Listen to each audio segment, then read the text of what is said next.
how to take an image and put it onto another image. The way I usually do it. The way it's simplest and fastest and, looks the neatest. So I'm going to start off with the source image.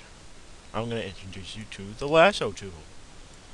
So, strap on your Play-Doh brains, and I'm going to show you why you should stop shopping at the flea market for your brains. We're going to use the Polygon Lasso tool, which can let you select multiple points without constantly drawing if you're not that good at drawing.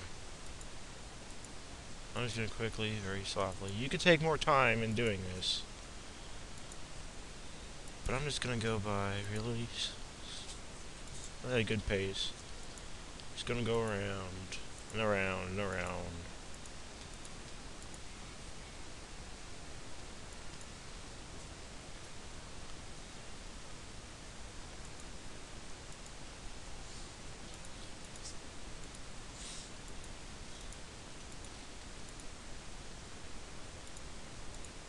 Gonna make a few lines here because the image cuts off, so I'm just gonna edit it myself, do a little whatnot with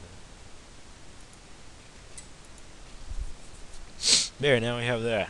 So I'm gonna go to select. I'm gonna inverse it so it's all around the outside. Now what I'm gonna do, I'm gonna go through. Damn it! Jesus Christ! Go through. I'm just gonna erase shit, set my flow all the way up to 100. Just gonna go through and erase all the background, so we don't take any access of the picture with us.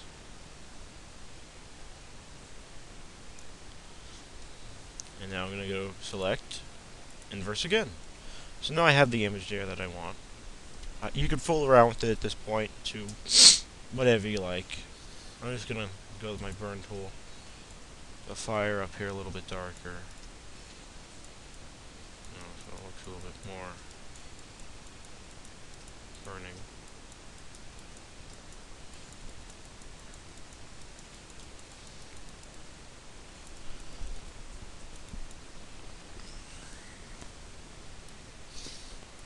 Gonna run the sides here. Alright, that looks good to me. Gonna go to copy. And we can close out of this image now. I want to save it? No. So now we have this image. I'm going to zoom in there. And I'm going to have it coming from this little sky opening here. So as always, duplicate my layer. Throw this one out. So now we have nothing locked, so we can't fool with us and trick us and whatnot. And I have that. New layer. Start off fresh. Paste that baby right on there. Gonna go edit, transform. I'm gonna scale it down. It's a nice size of the little hole right there. Get it like right in the corner there, and then we can scale it up however we like. Alright, that looks about good. Okay, we're gonna go to our other image here.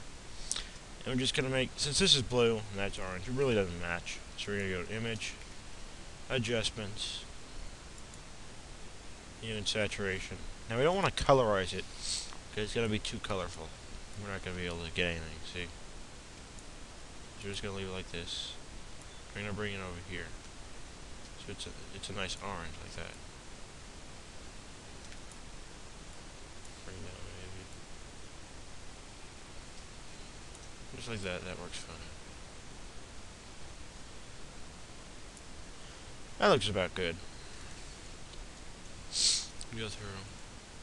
Duplicate this layer now that I have my adjustments on there. Just gonna leave it like that. We can get rid of this original one that's blue. Since we like it this color. We can always go back and we can readjust it and whatnot later. So, take my burn tool. This is kind of green down here. We don't really want this. So I'm just gonna go through my burn tool. Make it a little bit darker. Looks sort of chaosy and whatnot. Say we're doing a rock album here.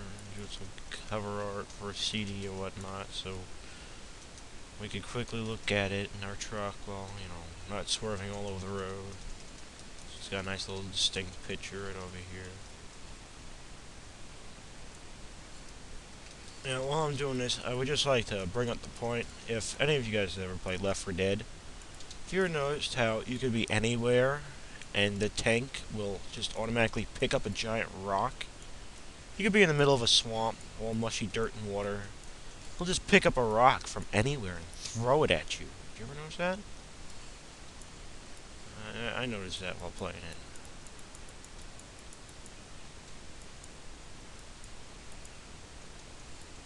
We can go through and outline it here. Alright, that looks about good. Now we're going to go to our heart layer. We're going to duplicate this, just in case we make a boo-boo here. And we're going to look for something that looks kinda good.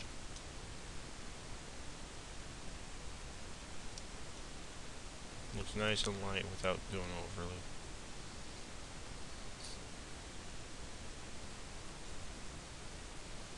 I like that, but personally, you know, I wouldn't really choose it because it looks kind of disgusting. That looks about okay. Now we have this selected. I'm going to use our eraser tool, and just in case we make a whole lot of mistakes while erasing, if we don't have a steady hand, we're going to set the flow down to a minimum. And we can just go through here, delete some of this, so it looks nice and neat. The flow changes the amount of times that it actually erases. So say you set it to 50, it's only going to erase 50% of it. So you'd have to go through it a second time and redo it.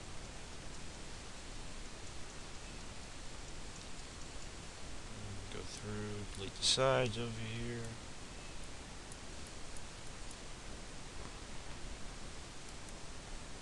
That looks about good. That looks about right. So I'm just going to leave it at that. So, yeah. That's how you select an image with the Lasso tool. Now, there's the Lasso tool. You just regular draw and whatnot. I don't particularly like that because I don't have a steady hand. There's the polygon tool. You can make your own shapes and do little outlines and whatnot. And then there's the magnetic tool, which will select its own little path. It'll go around the image in a nice little orderly path that you have. But I don't too particularly like that either. I like the polygon tool just fine. So yeah, in my next video I will show you how to use the clone stamp tool to your own little liking.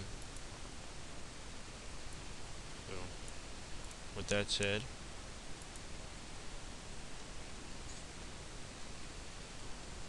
I'm gonna put my little logo on here for you. Look at that for a bit.